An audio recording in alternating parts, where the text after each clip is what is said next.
Tech Beats and Bytes with Digital Grass and world famous House of Mac.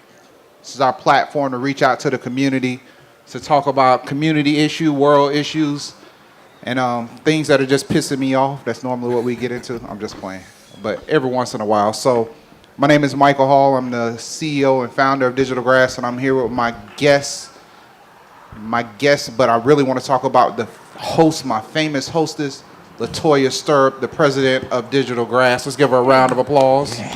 Thank you. Always a pleasure. She is the balance to make this show look good. If it wasn't for her, it'd just be an ugly show. I try. So I want to introduce, on the stage, we have, to my right, Endell Brown. Brown and Associates, welcome to the show, man.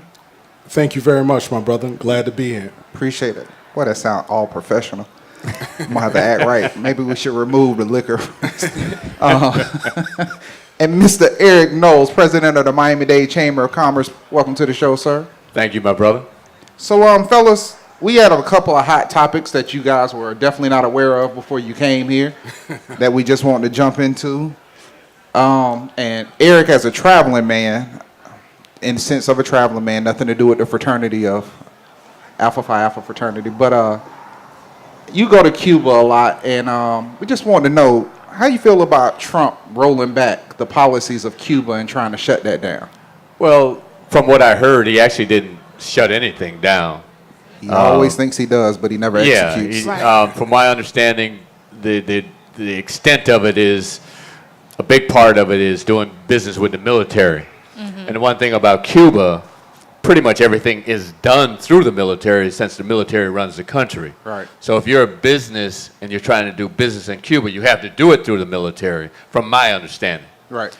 But as far as travel and people going over there on tourism, that's not really being stopped, but it's going to be a little more strategic in terms of how you get there. Okay. I mean, people have been going to Cuba from America for years, 30, 40, 50 years, but obviously there are several areas in which you can apply to go, one of them being religious, one of them being education, and art type of exchanges. Okay. And people have been doing that.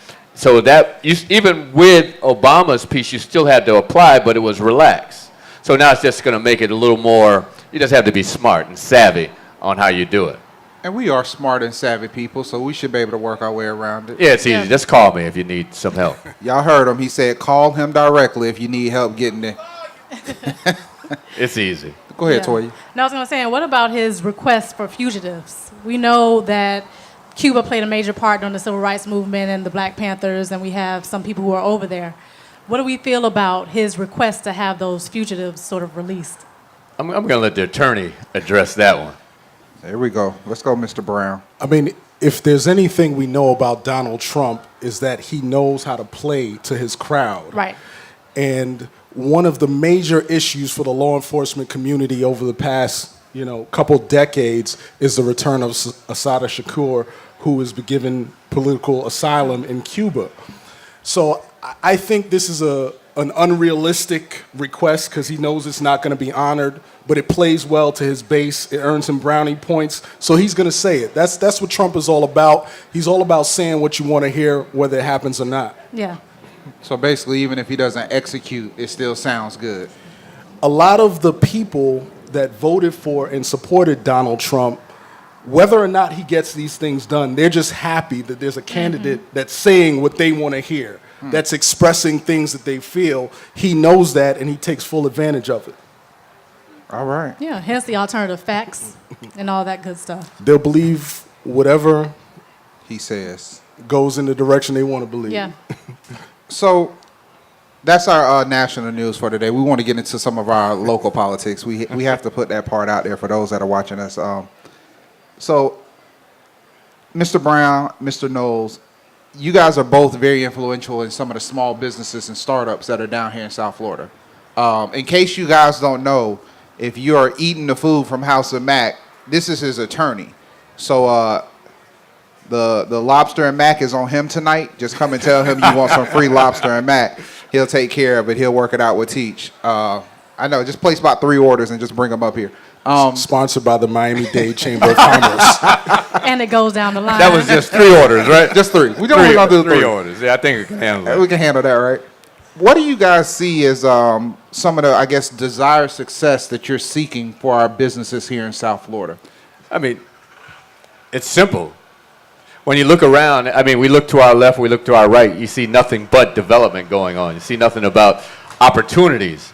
And my job each and every day is to advocate to make sure the Miami-Dade Chamber members, and not just the members of the Chamber, but members of the black community, be able to participate and do business. Not just be at the door, but to walk in the door and actually get business. And that's what we're doing every day. Okay. And Mr. Brown, for you, I think one of the things I've noticed a lot of companies don't have the correct structure. They put businesses in place and legally they're not set up the way they should be, from the fact of even maybe they're in corporations. And it's very easy to file for LLC or S Corp or anything in Florida. It takes you a couple of minutes. What do you think is like some of the struggles that you've seen with up-and-coming businesses here in South Florida? I think a lot of the up-and-coming businesses, they are what they say, penny wise and pound foolish, in a sense that they want to save. Hold on, say that. Hold that, rewind that. Say that one more time. Penny wise and pound foolish, in a sense that they Now want we to know why save. you hired him, Teach. This boy's smart. This boy is smart. A lot of people, they want to save the cost of doing things properly. But in the long run, it's always cheaper to do things properly up front than try to fix a problem on the back end. And I think a lot of our small businesses, they do not benefit from having counsel or guidance in the initial stages. They usually get to a certain point where they have a problem, then they reach out and then they look for help. Part of what we do as a law firm is seek to take our small businesses, give them the tools that they need to succeed, and help them grow and meet their goals. If we're involved from the beginning, it's a lot smoother ride going forward. I agree. Go ahead. The way I put it, a lot of small businesses are playing business.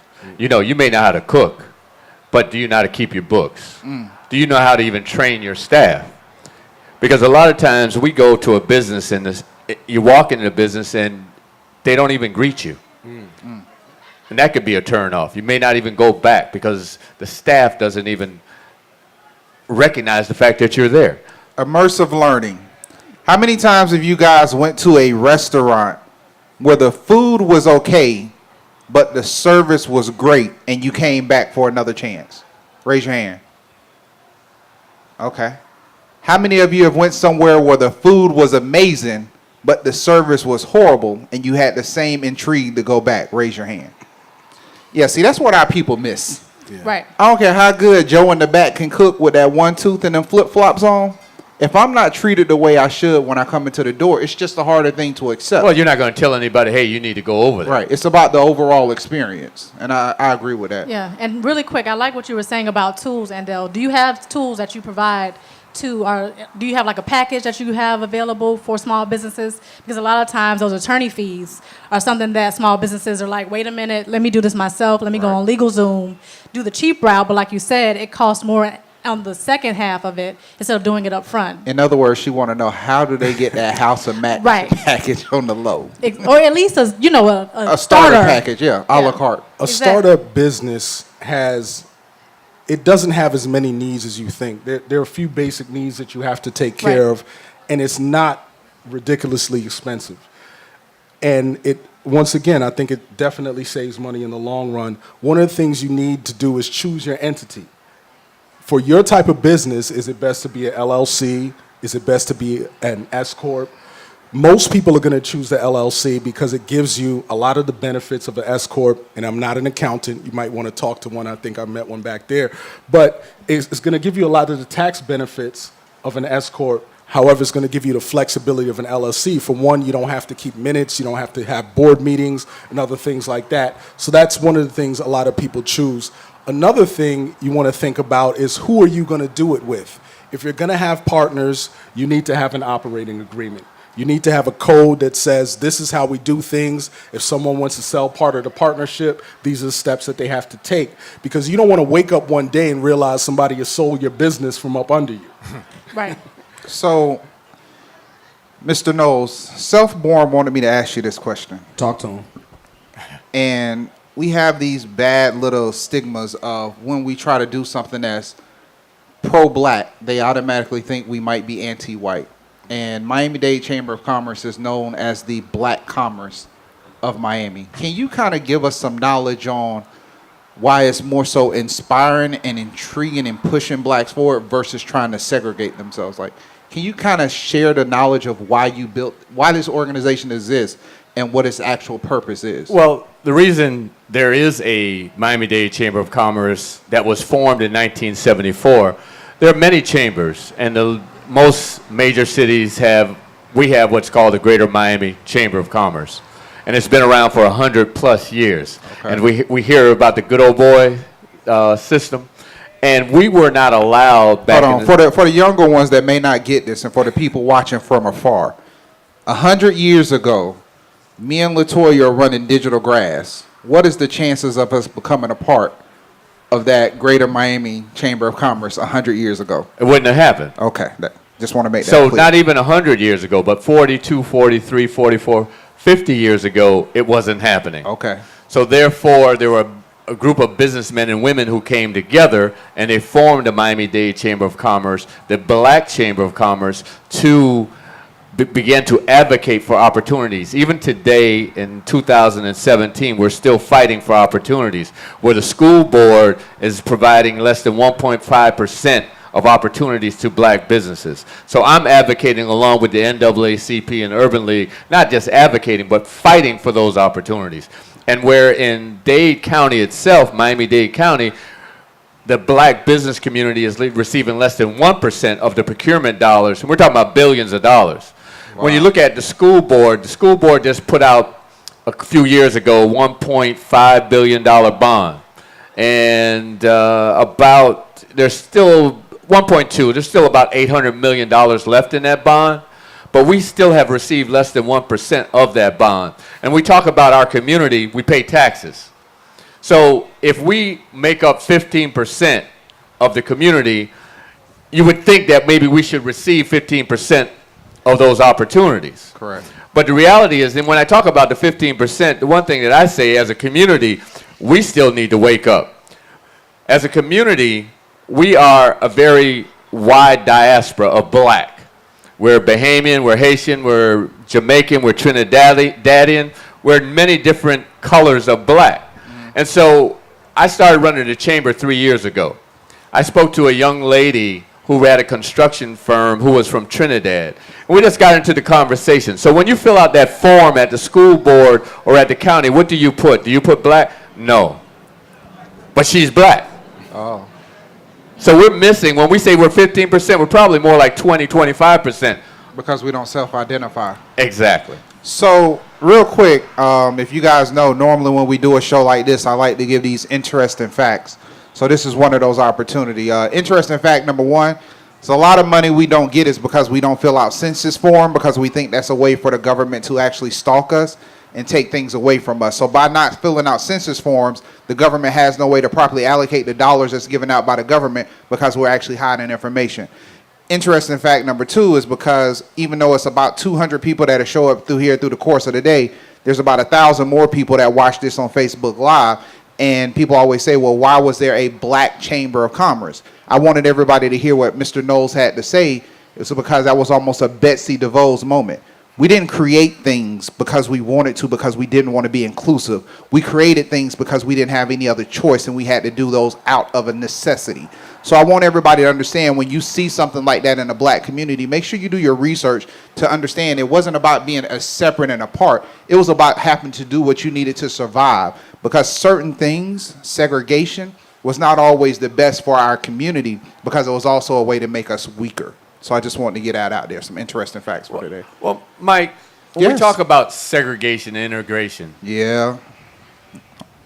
Dive into it. Go ahead. Know, actually. Unpack it, because Mr. Brown going to have to protect me on the legal side. Go. Actually, integration, I believe, was the downfall of the black community. I think it was one of the things that hurt us the most. Yep. Absolutely.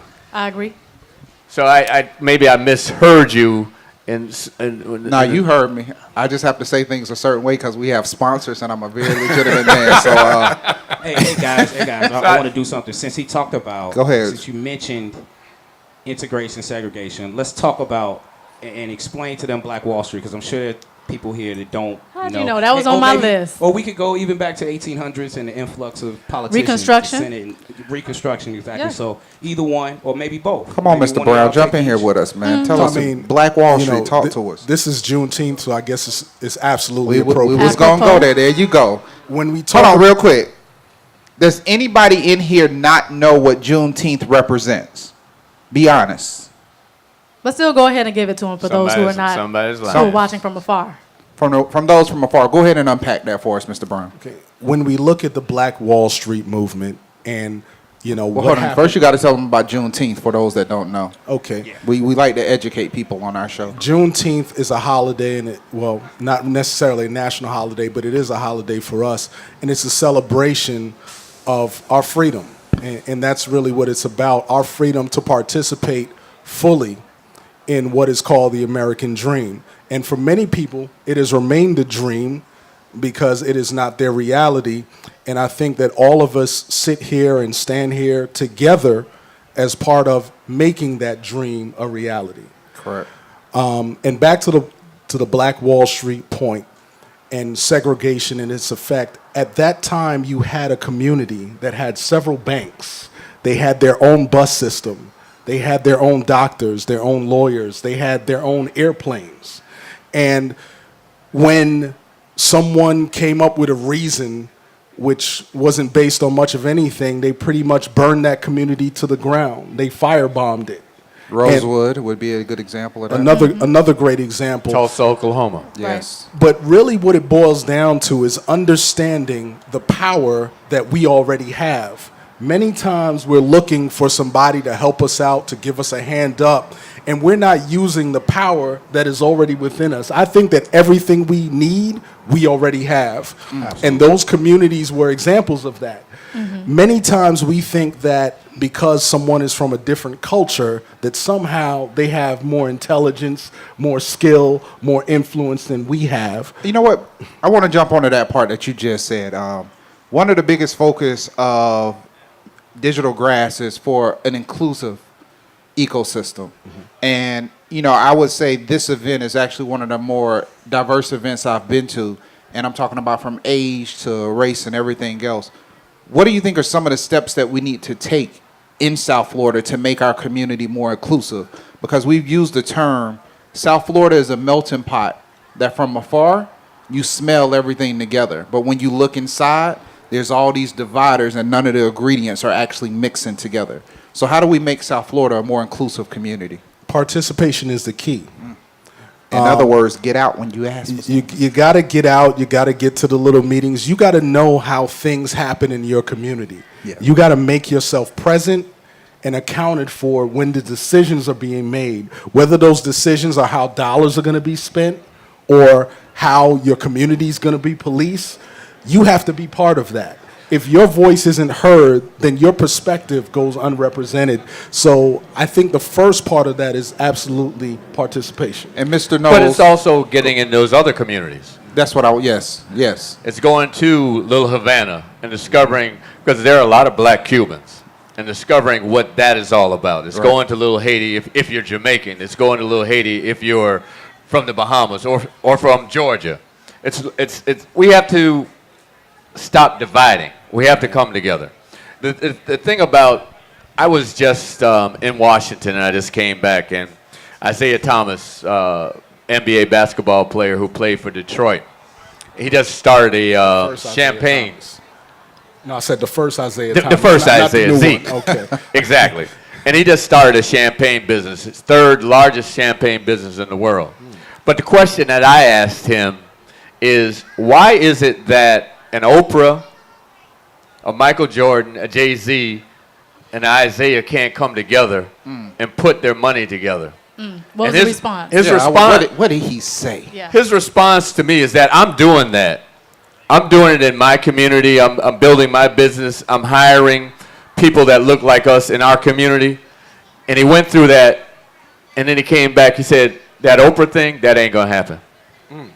Wow. Speaks He really- volumes. It ain't gonna happen. Deep. You know, we was talking about that because I remember one of the things with the Chris Rock special, and Chris Rock says in his neighborhood down the street is Mary J. Blige and Jay-Z. And the dentist. Right, but then the dude next door to him is a dentist. So I'm wondering, what do you feel we have to do? You know, the superstars coming together to put their money on one table to make something happen might be a long dream, but how do we get 10 people from this event to sit down and come together to build something that we want and to build that next dream? How And do we not make just that talk happen? about it. 'Cause Yeah, I how feel do we like make there's it been happen? a lot of round tables that have tried to do that, but And, nothing came and of it. legally, is it an escrow? Do we just Right. put our money into escrow? Well, like, how do we make this happen strategically and legally? How do we make this next move? First of all, I want to say I am a dues-paying member of the Miami-Dade Chamber of Commerce. Okay. Plug. In other words, he's trying to tell y'all to get y'all membership. Right. Second of all, I think one of the ways we do that, and I was just talking to somebody about that from the legal perspective, what makes an attorney, a law firm, what makes them powerful? What makes them powerful is the access and the clients that they have and the dollars that they have access to. When you hire people, when you give people an opportunity that look like you, and not only look like you, because not everybody that looks like you is for you, but people that are sensitive to the needs of your community. When you empower the people that care about you, you grow your effect, you grow the potential to give back to your community. So I think that's necessary. I love the fact that I see so many people in the Chamber of Commerce and other places, Chef T's House of Mac, doing business with each other, Right. helping each other to grow, because if I don't support that business, then he can't employ all the people he employs. If I don't support the chamber, then they can't go out there and find opportunities for my companies and other. So I think it's really about understanding that we have to help each other grow. And we have to stick with each other and push each other forward. Hold on, Self-Born. We're going. You want to finish unpacking that, Mr. Knowles? Well, again, it's about building relationships. You know, you and I have been talking for the last couple of years, and we talk about how do we create opportunities. Right. And it's starting there and finding those and connecting the dots. I may not have the answer, but I can take you to someone that does have the answer. So it's connecting the dots and bringing people together, like-minded, because everybody isn't going to want to do this, to be in that ship or that boat with you. Sharing resources is a big thing. Absolutely. Go ahead, Toya. No, I was just going to say, and sort of talking about the integration and the working together, a lot of us tend to fantasize about the Black Wall Street, right? We kind of want to get back to that. Is that something that we can get back to in terms of having the dollar circulate within our community? Or is it something that we're too far gone for that? You're grinning. Go ahead. You got to define community. Is that based on where you live? Is that based on the color of your skin? I mean, I think that's the question you have to answer when you say, how do we get the dollars circulating in your community? In my humble opinion, Right. your community are the people who work with you, who care for you, who support you. And I think in South Florida, I have found a wonderful community. And people do support each other, but I think that a lot of people are not exposed to that community. And we have to show people the way, the people that haven't necessarily seen it, how to become part of that, how to participate. Right. And is that through mentorship? What do you think are some of the ways to bring people in? Mentorship, absolutely.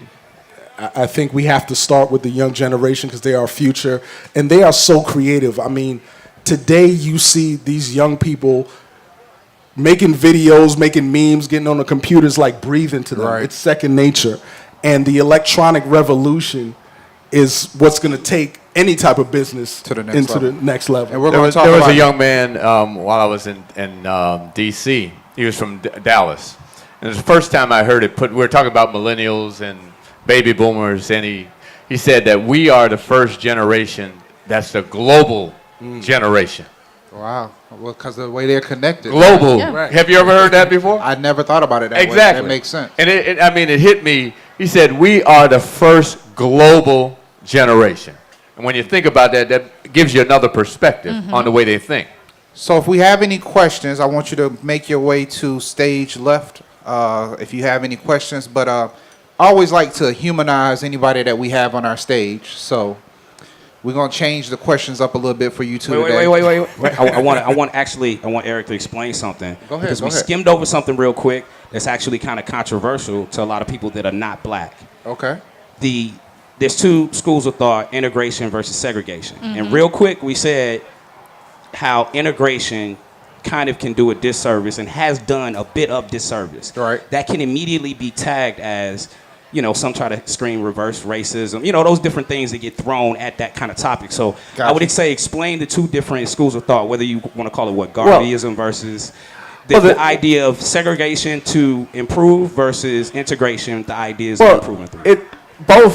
When you talk about integration, it improves some things for us that we could move beyond our boundaries, but then it destroyed us. And that we had to depend on one another, and which, when we lost that dependency, those doctors that we went to, those lawyers that we went to, those businesses that we supported no longer had the numbers behind it. Because you automatically thought the other doctors Was better. Yeah. Right. So it was a win-loss. It's a win because of the Oprahs of the world who were able to Break through. ascend to where they are. But then for our community as a whole, it destroyed our community. Right, Gotcha. we became consumers, not producers. And that's another big thing. So, fellas, if you had to describe the way you were feeling today with a song, what song would that be? Right now. Say it loud. All right. Okay. I'm black and I am proud. All right. Right. And then? Annie up. All right. I felt the same way earlier today, man. I think we got a question. We got a question? I Yep. don't want nobody. All right, to we're going to give me preface nothing. this. Just say Annie Up is the reparations theme song. Open up the No door. doubt. I'll get it myself. Go ahead. All right, so I have a question from J. Nick Mogul in the audience. His question is, we have so many egos here in South Florida. How do we give the access and get the access to the people who need it and want it? So he is feeling like we are, or he's not feeling, but he's speaking for other people, that we're shut out a little bit. So how do we remove that barrier and give access to the people who need it? Democratize it, yeah. For one thing, you're out there, you're trying to move forward. You can't stop because you get a no. Right. You got to keep knocking on doors, and you got to keep knocking doors down.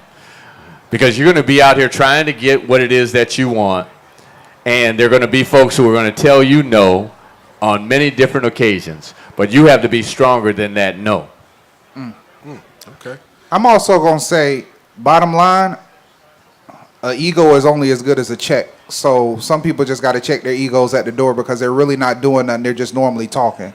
So when you look at the people that's just running their mouths, actions, I mean, it's one thing to say actions speak louder than words, but a check speak louder than anything. I think a lot of people, when it come down to it, you write the proposal the right way and they got to put money up, they get silent real quick because no check is just a deafening silence to my ear.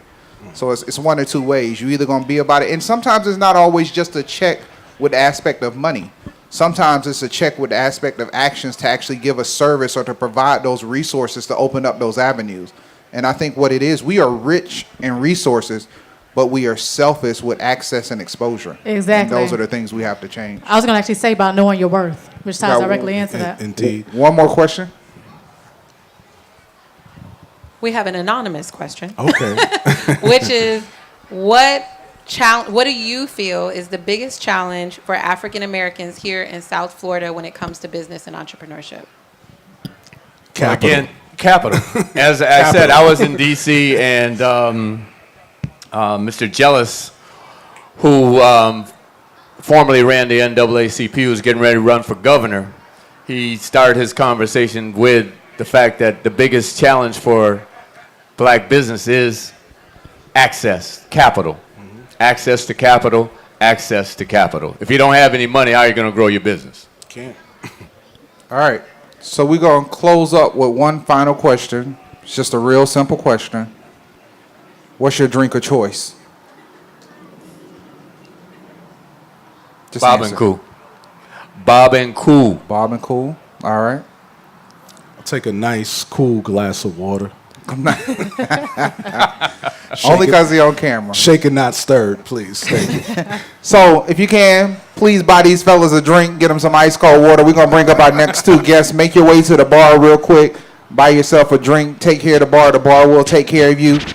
As soon as this next song goes off, we'll have our next guest, and we'll get started with part 2 of the show. Thank you.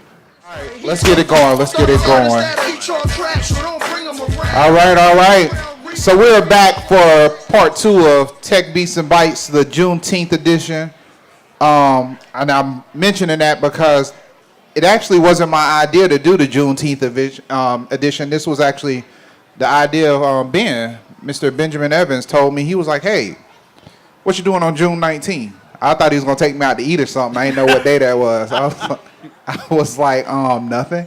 He was like, oh, because we should do a Juneteenth edition. I was like, oh, you're right. So, fellas, I'm going to introduce you real quick. Of course, this is one of the amazing things of Digital Grass. It's sponsored by the Knight Foundation, House of Mac, Wynwood Yard. Very proud sponsors in this. But, so we have Benjamin Evans. Is it the third? Yes. Benjamin Evans the third from Be Me. What's your actual role now? Project director, community CEO, community. Co-founder. Okay, always. co-founder. That's what it was. And the Genius Award, right? Yes. Be who? Be me. There we go. All right. Well, y'all sound like a little fraternity. That don't was y'all? nice. Be who? Be me. That's All right. right.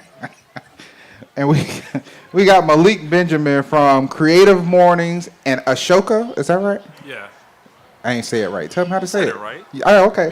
Ashoka Changemakers. You're in the inaugural class here, and the power of human interaction. I know that's one of your big things. So, if you guys don't know, these are two of the smartest brothers I know here in South Florida. So, very happy to have them here on the stage. Very influential well, people. So, Toya gonna ask y'all a real uncomfortable question because it's normally me. So I'm gonna let Toya do it. We're gonna start this off and just jump into a hot topic that just happened in the last couple of days. Mr. Hot Hill. topic. Let's go, Toya. Give it to him. Right. Right at Philando Castile. How y'all feeling about that verdict? Boy, Where did do we y'all go see from Ben's here? face when she finished saying that? I thought we was talking about Juneteenth. We are gonna talk about That's Juneteenth. related to Juneteenth because We talking about we gonna tie Juneteenth it because back. of Philando Castile. Tell us how you feel about that. Well, we're on camera, so I won't say what I would say if we were behind closed doors. But I was not expecting anything different than a verdict that was given. And that came. I know for some people, my parents and people who are older than me, it was the Rodney King verdict. Who he was just like, okay. But when George Zimmerman walked free, Right. that was it for me. I had no other hope in our justice system. And so with this verdict, wasn't surprised, upset. I would have been surprised if he was convicted and went to jail. But the legal system was set up when we were 3/5 a person, and not much has changed since then. So we have laws in place that are meant to keep us where we are, so we can't expect too much victory out of a system that is age old. Right. Malik, you want to jump in on that one? I don't. No pressure. No pressure. You don't have to. You don't have to. Yeah, man. That's a tough one. Only because Ben knows how to be diplomatic. I'm not that good at that. Yeah. And We so can I'm trying to understand choose. I'm trying to choose my words carefully, but it's like it's just ridiculous. Yeah. I mean, And so to just sort of ease into tech, Yeah. big data. We know that data is being used. Google is doing an initiative with the Equal Justice Initiative, and they have a site called lynchinginamerica.eji.com. And they're using Google data to talk about injustice in America with interactive maps. How can we use big data to tackle issues like the Philando Castile situation or other issues that affect our community? And given that what you do would be me, this ties into what you're doing and what your goals are. So we're all about uplifting the fuller story about what's going on in our communities, what black men have done to contribute. And what we learned in, all of that and a lot of that is that money talks. Right. And so data needs to be used to tell the story of the money behind all of this. When you have the Koch brothers, when you have Republicans and Democrats coming to the table saying, okay, our justice system is not working, it's not because they care about us, it's because it's not working for them financially. And so we need to continue to uplift the stories of how our system, our broken system, doesn't work for us financially, a conversation that can bring everybody to the table. So 'Cause how when do you start- feel right now when we look at this, if we're looking at like the aspects of technology and being creators, going more towards you know, like we said with Juneteenth, how are we capable of using, if you think about being a genius and being creative, how are we capable of using technology to create a better image or to become users or creators of these platforms to change the outlook of how we're being looked at in the community? I was gonna say it's not just about changing the image. It's you know, if I'm not mistaken, I think Philando was he was licensed to carry a firearm, so he's a Right. law-abiding citizen. Beloved teacher. Beloved teacher, and what it comes down to is like who had the power in the long run, whether it's the local police department or the local judicial system. And so big data helps you to be able to pinpoint where your points of strength are and your points of weakness. And so the more literate we become in understanding and using big data, the more Yes. we can create strategies that actually help us to get ahead of issues like what happened in Ferguson in the situation where people are being ticketed at a higher rate than the rest of the country, or issues like Philando Castile where he's a law-abiding gun owner and he still gets killed on TV for the most part, right, on video, and they get away with it. Right, right. It's all about tools and solutions. So Ben, what can we do now you have the Genius Project, you have all this intelligence and all this knowledge that can be shared. What do you think are some of the things we need to do to maybe kill just gossip and negativity on social media platforms and actually get more of a positive image of the things that are happening in our communities? Right. I strongly believe, and it's been evidenced in so many things, and what you put your focus on, what you put your attention to consumes you. So our job is not necessarily to focus on the negativity and figure out how to dispel it. It's just focus on what's right and uplift that. Right. Continue to tell those stories. It's easy to gossip, it's easy to slander, but we're more equipped with stories of our demise than we are with stories of our success. And so we need to equip ourselves with these stories, continue to share these stories on all of our platforms, and not be sidetracked. Because I realize most of social media is, just full of a lot of ratchet stuff. Right. I post not me, but someone posts a booty shaking video, thousands of views, thousands of likes. I post something positive about black males, about black women, about women in general. We marching against Trump, and hardly any views or hardly any likes. And that's because most of us who are doing something are not on social media all the time. I got you. I also think that part of it is just understanding how the algorithms work, right? If you put a picture of a face, you put a picture of a baby, the algorithm starts to push it higher up in your Instagram feed. So we also have to know how it works. And if me and Ben take a photo, we got to know that we got to put our faces in the photo and then add a message underneath it that we want to get out to the people. And then we also have to retweet and repost it. Right, you got to hack it. So that's an interesting point from a technology side. Yeah. It's almost like we have algorithms that are actually against us to actually push out a message Absolutely. of change, no matter how positive the change is. You know that's called Skynet, right? Yeah.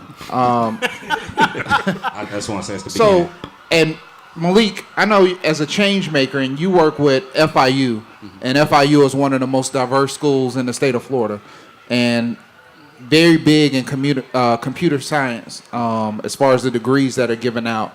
What are some of the things that you feel FIU is doing I guess maybe explain or unpack what are some of the challenges or what are some of the things you're accomplishing as a change maker for South Florida? What are some of the changes we're actually trying to make? So a lot of what we're saying here is what we're trying to do at FIU. The main issue of sort of helping a community or improving your community has always been seen as like a volunteer thing or a charity. And in reality, you help your community by just making it more successful. You make yourself more successful the same way you would normally make yourself more successful, more prosperous, more wealthy, more healthy. And so we're attaching the research component of our university with everything else that we're doing so that when we want to help our community, because it's not their community, it's our community, we want to help our community, we're backing it up with research and we're backing it up with the dollars that we receive from donors and from the state so that we create businesses that actually will help build community. Okay. And I mean, for you, and from what I can see at FIU, this isn't a black thing or a Hispanic thing. This is actually a South Florida thing. And some reason I feel when you start talking about issues, people feel you're trying to block other people out. And Ben, you can kind of address this, especially with the issues that were happening with black men. How do we address issues that other people feel boxed out to let them know we're only addressing the issue because it's a change needed, not because we're trying to create more separatism within our communities? Right. So one, we in BME community are unapologetically black and ourselves. We don't make no apologies for who we are and what we do and what we stand for. I'm offended when people actually get offended because their offense comes from a lack of ignorance.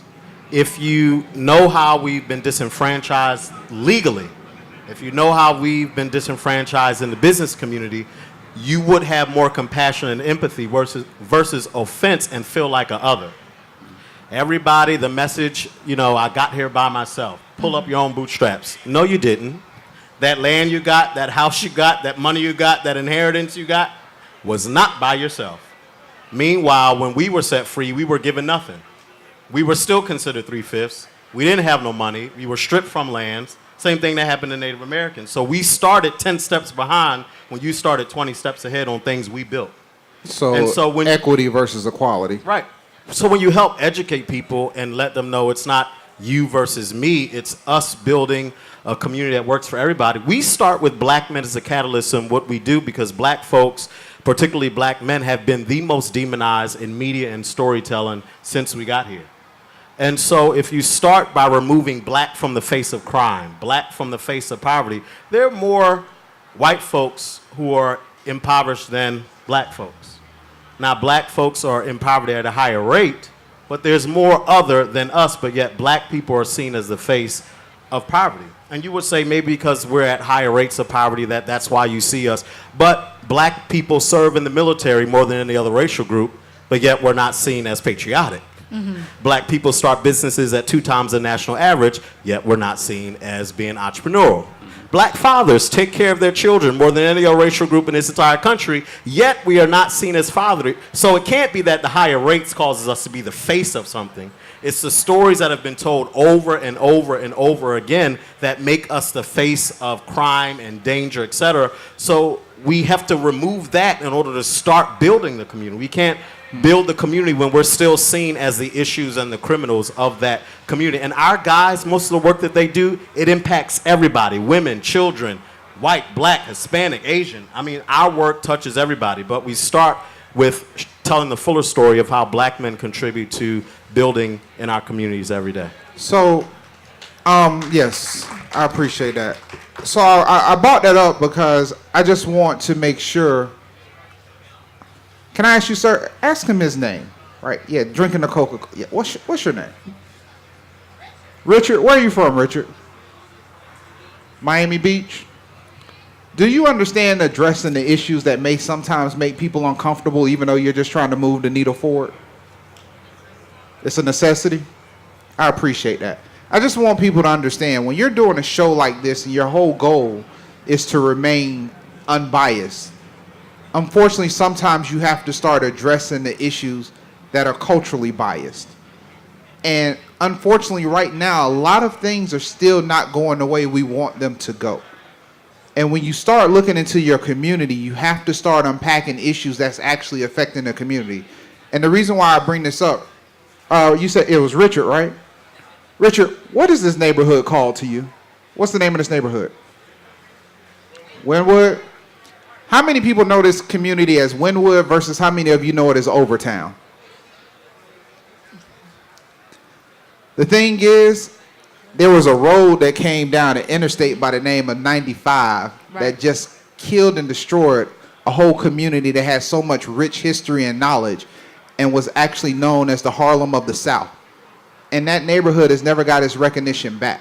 And if you talk to some people, they'll start having a conversation with you as we're talking about Juneteenth, that the 60s missed South Florida. And when they say that, they're talking about the revitalization of communities when the black community had its large fall. So I want to understand if any of this is making anybody uncomfortable. When I say us, I mean all of us. I mean everybody in South Florida.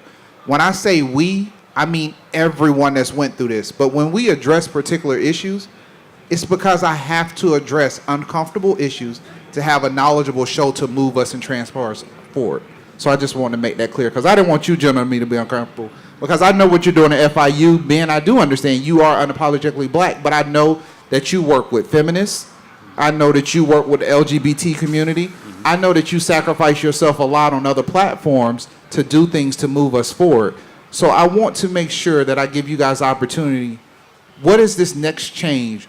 What do we look back in June 2018 to say these are the things we've changed in the last 365 days?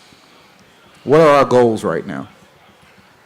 So one of the things that, we've been celebrating, our genius and our ability to build and grow together. But another thing that we started celebrating last year was just we're better together. Studies show that everybody does well when we're given equal opportunity, when the things that are in the system that disenfranchise and hold people back are removed, we will all do better. Yes. It's not one against the other. We will all prosper. But another thing I think we have to be adamant at is supporting our own, number one, but also supporting black businesses. We can't tell our young people, be entrepreneurs, when there's nobody there to patron. We can't tell them, start your own business, and we're not supporting the businesses we have now. What do they have to look forward to? This young lady's over there selling shirts. She should walk away with no merchandise when she leaves here, because it's all of us here supporting. A 9-year-old entrepreneur. Now, we might not even like the shirt. Buy it But anyway. the fact that we want to support and invest back into our own, that's how we build our communities. No one else is coming to save the day. No one else is coming to invest in our communities. The plans have been laid out 5, 10, 20 years from now. So all the changes happening in our community, ain't no sense in protesting about it. It's already written in stone, been paid for. What are we going to do about the 20 years ahead and claiming a state? And I like what you were just talking about, that whole savior mentality. How do we sort of like move beyond that, get away from the idea of looking for someone to come and save us? Right. Because no one's coming to save the day. They haven't, and they're not. It's us. So Malik, how do you see right now, as a change maker and in your inaugural class, how much has technology played into the roles of these changes that we're looking for? So first I want to announce, I think she just said she's all sold out of shirts. I'm pretty sure. She just said that. You sold all your shirts? Yeah. She sold out? She sold out. Sold She out. sold Awesome. out. So the thing I want to say for the next year is there's this habit of not embracing the future and pretending it's not going to happen. And so... Like when Blockbuster pretended that Netflix wasn't going to take off. Or Sony pretended ignored MP3. every warning.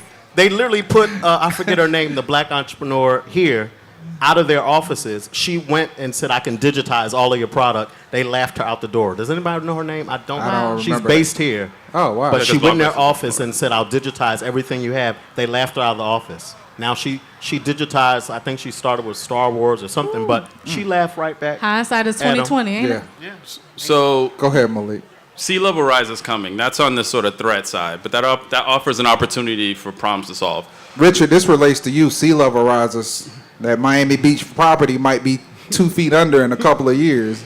On the other side, right, Amazon's been in the news twice, locally and nationally. Nationally, they bought Whole Foods. Locally, they opened up a location in Opelika.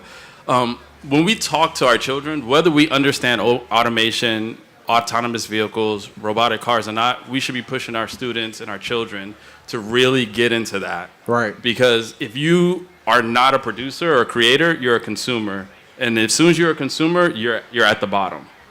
So you guys are very integrated into the community. What do you think are some of the things that need to be created when it comes to technology? What are we missing right now? Well, it's a lot of stuff that's already out there just not being promote it correctly? use and promote Okay. it. One, we need financial tools that will teach. Fintech is actually very big in South Florida right now. Yeah. Just one of the, yeah. We need that to, help our kids understand, because everybody's mobile, kids are mobile. If you can learn a rap song in 2 seconds, you can learn how to work these financial systems and prosper in Right. it. That's number one. And then number two, we need the technology that better connects us and all that we're doing. It's easy to get on something and connect with stuff that's not making us prosperous, but to grab something that's really effective to help us connect and build. It's funny as you say connect and build. How many people watch Silicon Valley on HBO. on HBO?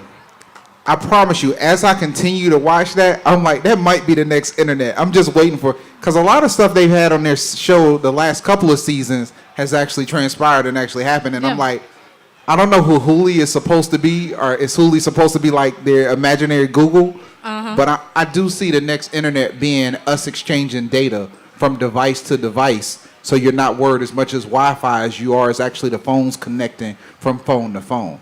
So if that happens, I'm wondering what's the power, what will you do with that data and that information? But what about you, Malik? What's next? What do you see? You're around a lot of smart people too. I mean, Saif is your boy. Yeah.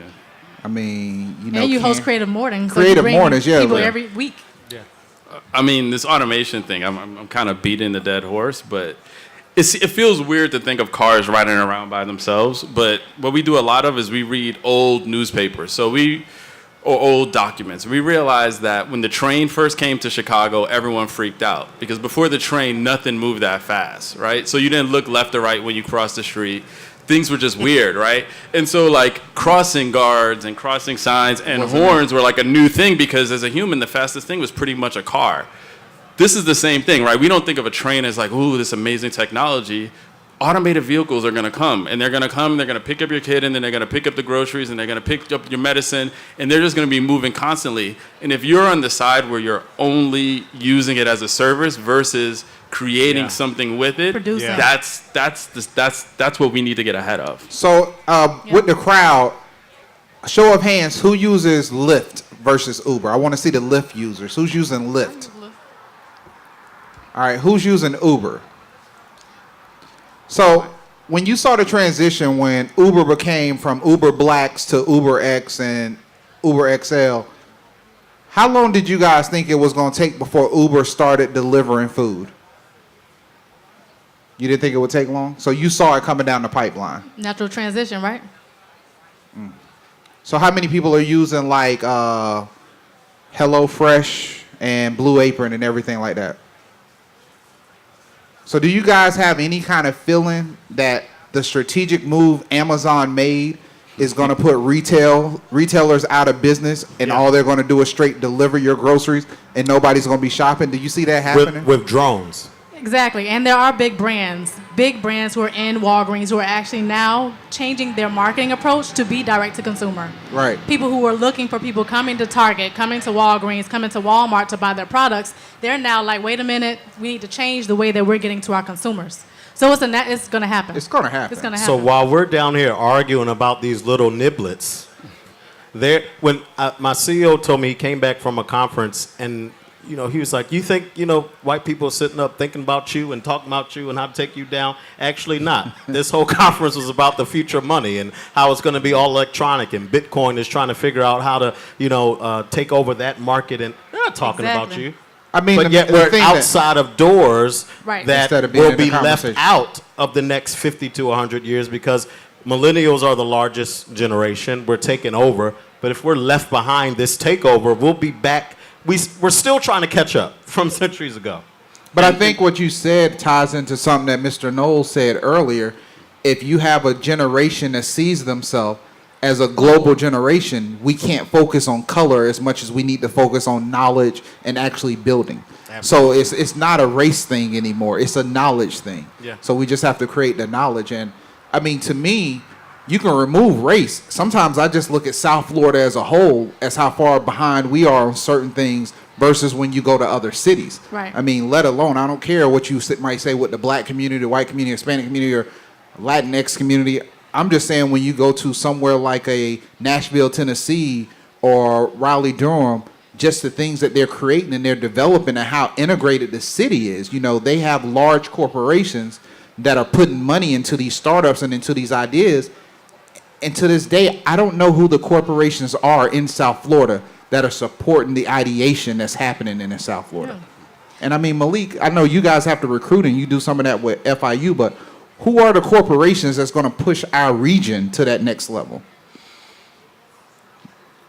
I'm glad. The only reason I'm pausing is because I saw Sir Charles walk in, and I was just going to do a plug For Ecotech? for the summer, because so we're up here talking about Bitcoin for a quick second, and everyone who thinks they can talk about Bitcoin feels happy that they're talking about Bitcoin, but Bitcoin is based on blockchains, which the bank started using 3 years ago, so Bitcoin and banks are the same thing at this point. And so that conversation is a little bit more complex, especially for an adult, right? But literally, if you give it to an 11-year-old for the summer, they will understand blockchains and Bitcoin by the end of the summer. So we have co-working spaces like Ecotech Vision, and Sir Charles just walked in here. Venture Cafe with CIC. We've got all these places that if you can just inspire a few children, teenagers to get interested in it just a little bit, they'll run with it, and you're going to have an entrepreneur in your hand by the time they're 16, and they're going to be selling out T-shirts at, So you think Bytes. our regional development of South Florida is relying upon our youth? Yes. Oh yeah, So I did Hack to the Future a couple years ago, a huge conference with South Florida Youth Summit, and I was telling the folks and the kids, I'm like, listen, tech is the future. You need to get jobs in tech. You're going to walk into McDonald's. There's not going to be any human there. And I'm like, this is 5-10 years.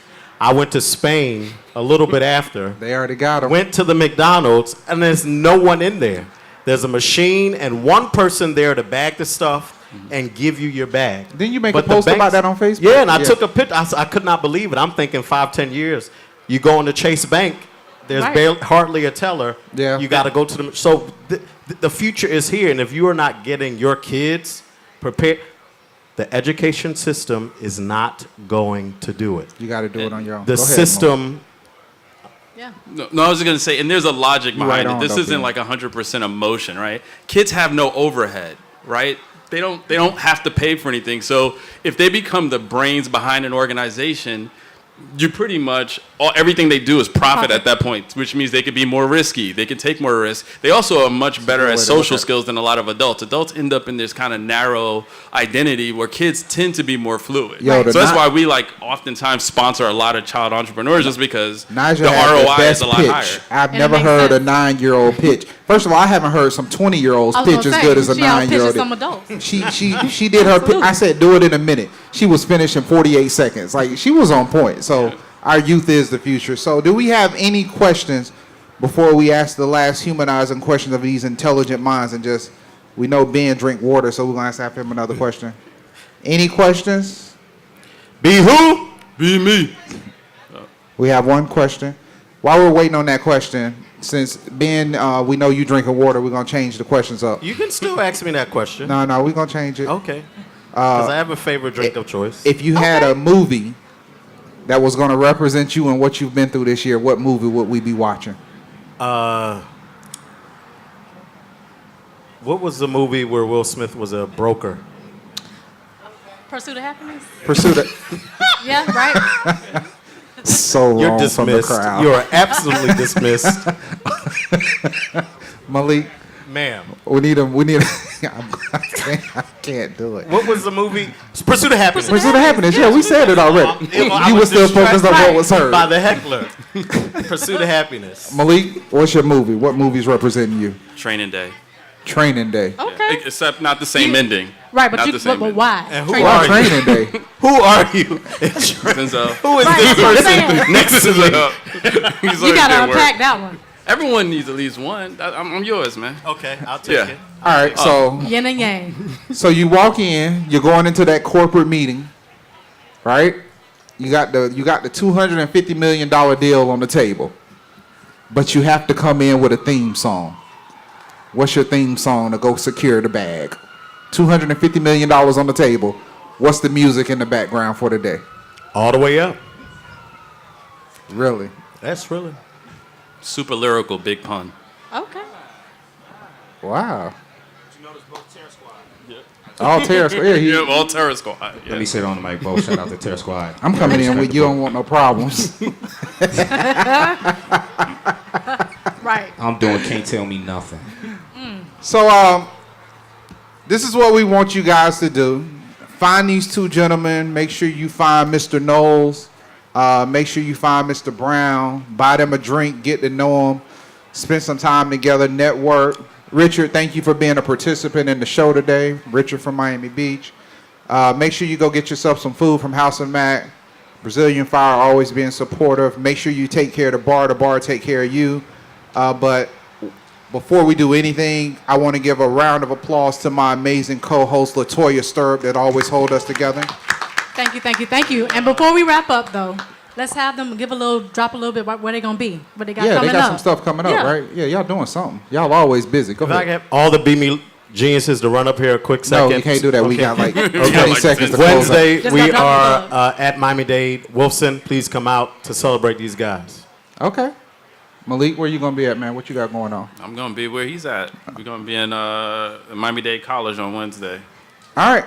So anybody that comes up with a lobster and mac, I will buy you a free drink. But furthermore, we want to thank the Knight Foundation. I want to thank the team from Digital Grass for coming out and supporting us, and always. But more than anything, the man with the sounds, and he's more than a DJ. DJ Selfborn, we appreciate you with your amazing questions. Let's give the DJ a round of applause for setting the mood. Talk to him. So He please listening. stay engaged. Please read the history and understand what Juneteenth was all about. Please support Tech Beats and Bytes. Look for streaming the show. Share it with your friends. Tell a friend to tell a friend, because most of the time people will say what you're going to say. I'm happy I came out today because I didn't know you guys were doing this. And honestly, we didn't know we were going to do this either. We framed it as a little day party just for networking, and we realized we had something to say. And with the vision of Teach, LaToya, Dante, Alicia, Quadira, myself, Rosie, we all decided that this is what we were going to do. So this is where we're at. DJ Fly Guy was also a part of this vision, David. So we really appreciate you guys for making this happen with us. We appreciate your support. We're here every Monday. No matter what the weather is, it always clears up when it's time to do a show because God is looking out for us. That's why it don't rain when we got to do it. Always. So thank you for coming out tonight. Enjoy yourself. Have a good night.